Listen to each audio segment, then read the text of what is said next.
రాష్ట్రంలో అరాచకం సృష్టించాలని వైసీపీ ప్రయత్నిస్తోందని మంత్రి పార్థసారథి విమర్శించారు. తిరుమల లడ్డూను గత వైసీపీ ప్రభుత్వం కల్తీ చేసిందని ఆరోపించారు. కల్తీని వ్యవహారంపై చర్చకు సిద్ధమా అని మాజీ మంత్రి పేర్ని నానికి సవాల్ విసిరారు. సిట్ క్లీన్ చిట్ ఇచ్చినట్లు నివేదికలో చూపిస్తే మంత్రి పదవికి రాజీనామా చేస్తానని ఛాలెంజ్ చేశారు.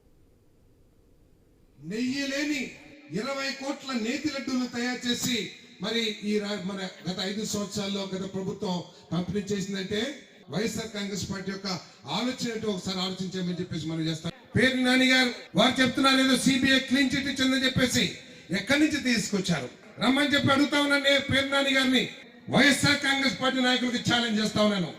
మీరు కనుక ఏ సెంటర్ లో అయినా సరే మీరు వచ్చి ఆ సిబిఐ రిపోర్ట్ చూపించి వేలాది మంది సమక్షంలో కనుక మీకు క్లీన్ చిట్ ఇచ్చిందంటే నేను చంద్రబాబు నాయుడు గారికి క్షమాపణ చెప్పి ఈ మంత్రి పదవికి రాజీనామా చేస్తానని చెప్పేసి కూడా ఈ రోజు ఛాలెంజ్ చేస్తాను.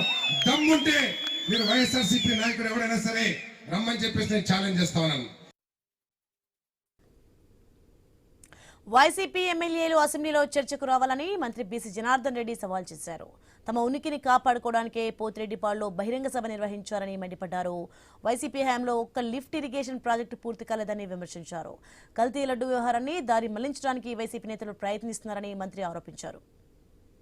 11 మంది ఎమ్మెల్యేలను ప్రజల చేత ఎన్నుకోబడినటువంటి వీరు ముఖ్యంగా 7 సీట్లుగా రాయలసీమలో ఉన్నాయి అనుకుందాము. ఆ 7 మందిలో కానీ మీ నాయకుడు కూడా రాయలసీమ బిడ్డ అయినప్పుడు మేము చెప్పినటువంటి లెక్కలు తప్ప ఒప్ప అంటే నిజమైన నాయకులు అయితే మీరు రాయలసీమ వాసులైతే రండి, రేపు పారిపోకండి. మీకు ఎవ్వరు ఏమనడం లేదు.